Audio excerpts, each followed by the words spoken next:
Today we're back in the shed, back working on the Galant. I'm going to polish some paint.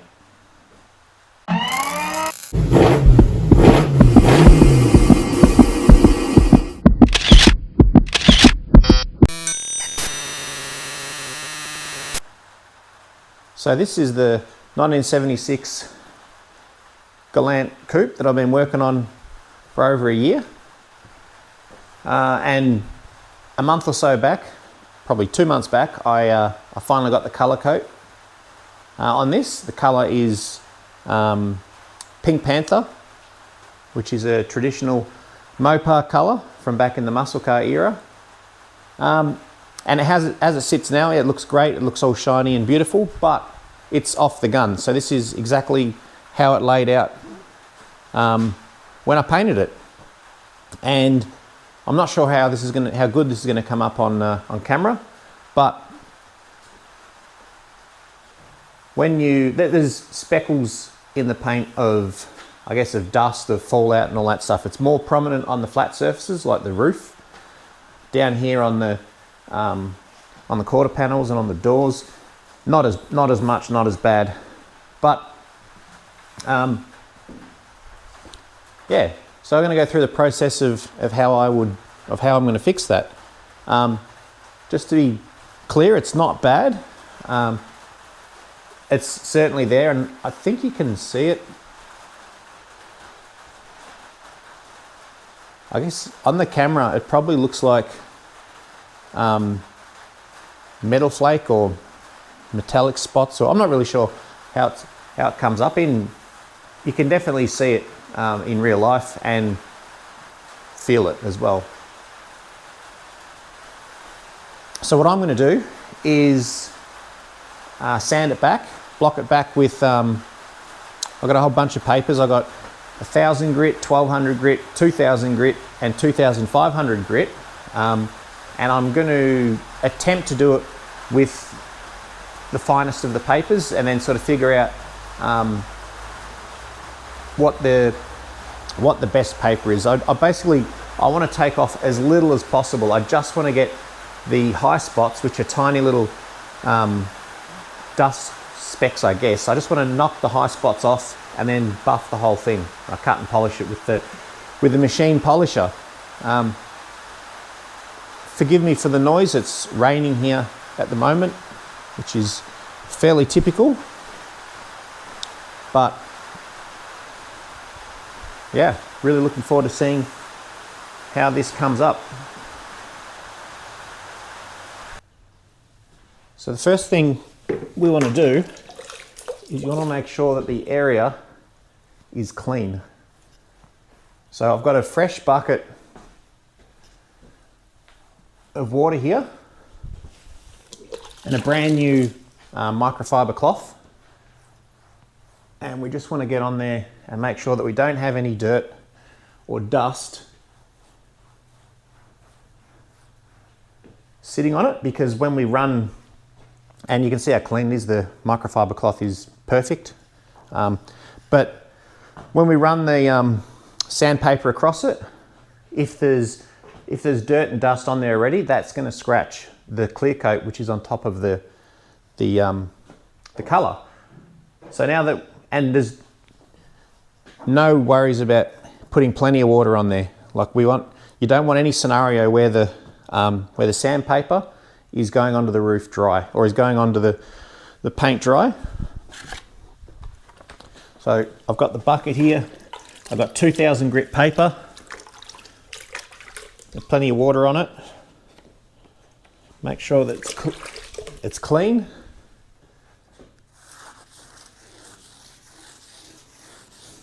And then we just work it backwards and forwards.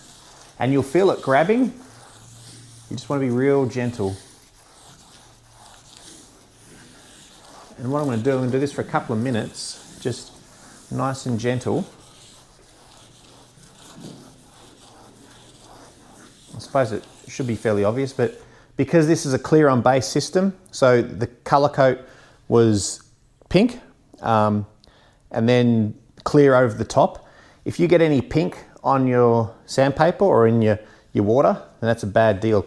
That means you've rubbed through the clear, which with 2000 grit paper, it's probably impossible. But depending on what paper you start with.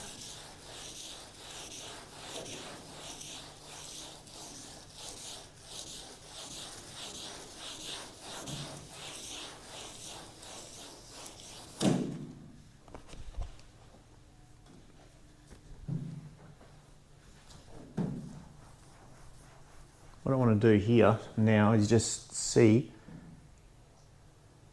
if the 2000 has taken the contamination off, or the dust.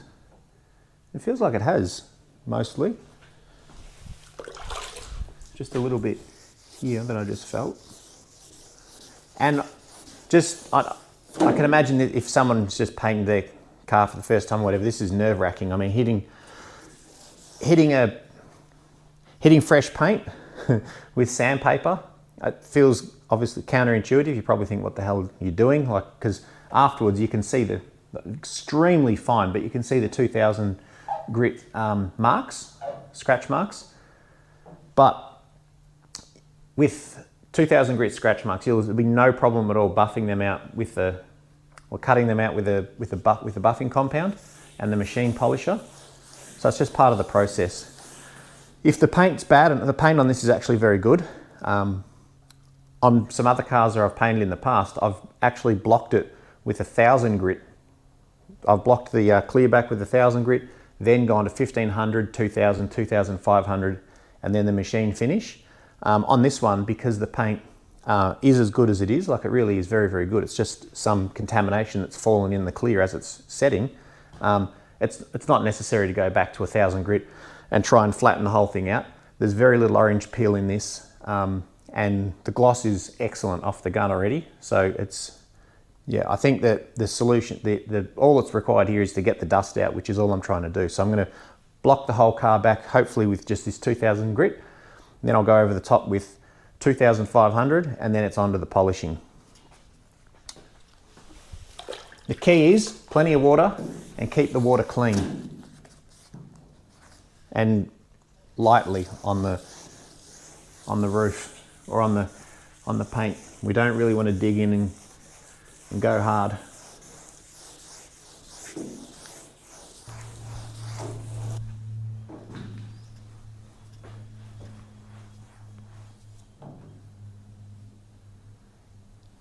That's doing the job. There's no more dust.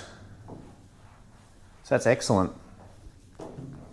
Well, I'll put on a time lapse, block this whole car back, and I'll bring you back.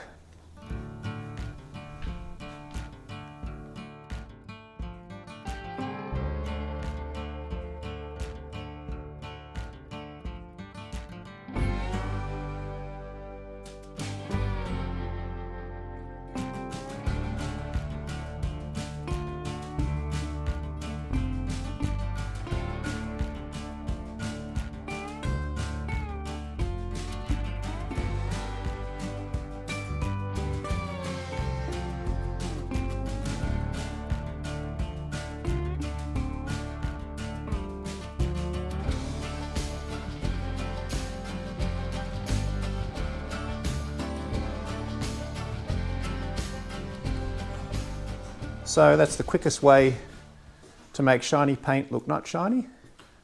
Sand it.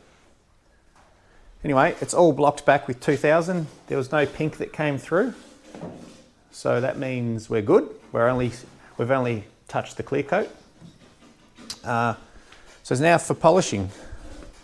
I've got this this polisher here, machine polisher. And then there's two types of pads that I use. This is the black one is a soft one, but you use that for final polishing. And then the white one is the harder one, which you use for cutting. So just as a comparison, you push down on it, and the white one's quite firm, whereas the soft one's very soft. And then in terms of cutting and polishing compounds, there's all sorts of ones you can use. The stuff at Super Cheap and Autobahn and whatnot, I've had good success with that. But a couple of years ago, I went to a panel shop and I bought this stuff. which is, this is the cutting compound.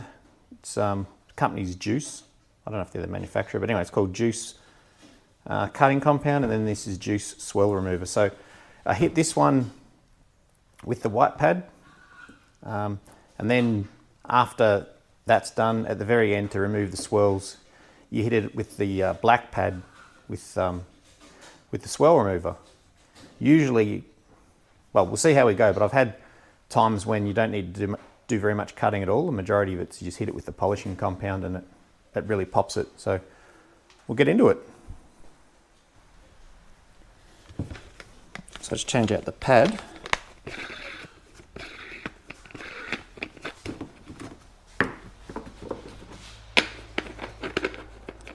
And then absolutely key when you're doing this is you don't want to go in dry.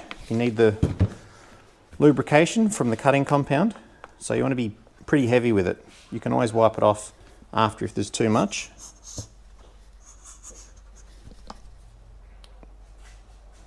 So I like to give it quite a gollop. And then once you get to it, just spread it around a bit. Get the machine on low speed. Got it on 1.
Now you don't want to sit in the same spot for too long because this makes quite a bit of heat, and you don't want to put heat into the panel and burn the paint, and you don't want to burn through it either.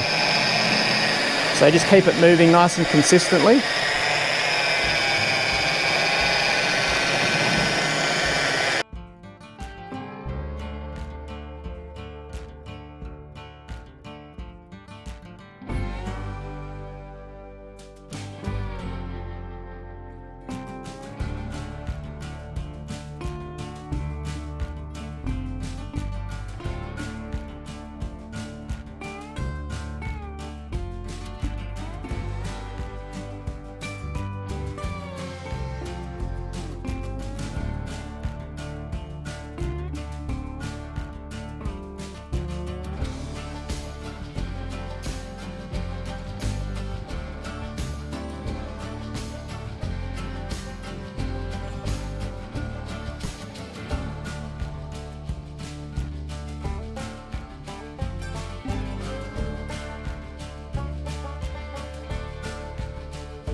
So that's after a first pass with the cutting compound and the cutting pad.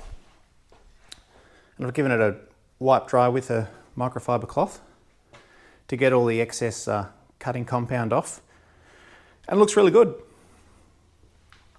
Like I said before, it's at this, I've actually left them at this stage before. I haven't gone and done the final stage on it, but I might even cut this a little bit more.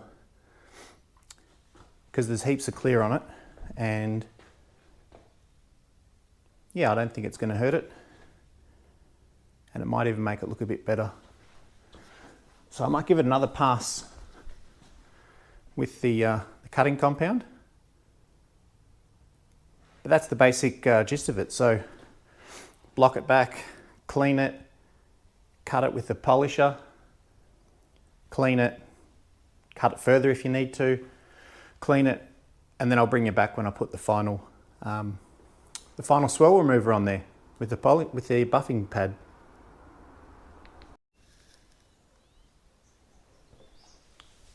So I hit it again, and it's really starting to pop now, which is great. Roof looks terrific.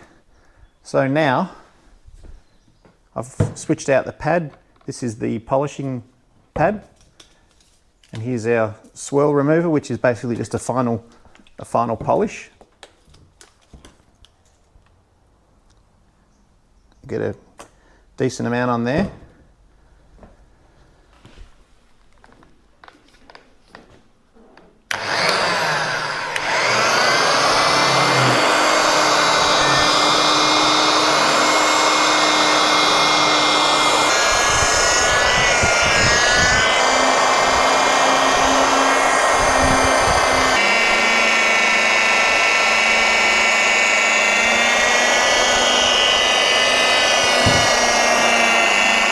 I'll give it a clean off.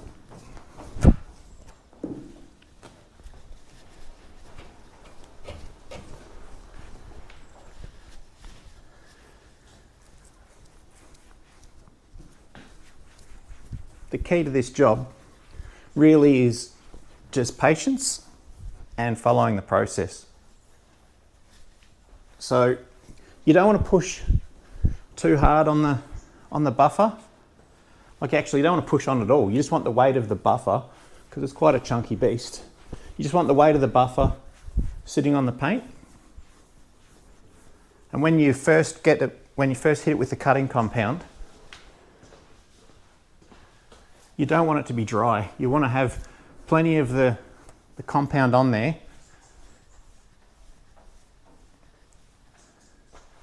And then once you've cut it, well, I ended up cutting 3 times. So I gave it 3 different passovers, and the last passover when I was cutting it was the heaviest. I was much slower moving with the polisher, and I mean, don't get me wrong, you don't leave it in the same spot, but like, I was much slower, just slowly working it over, and every now and then, if I was not sure, I'd put my hand on the panel afterwards and just make sure it wasn't getting too hot,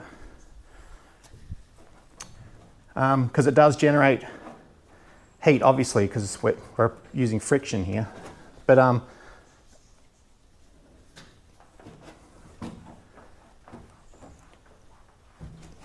as you get deeper into it, so after with the cut, lots of liquid on the first one, and then stepping down as you go through them.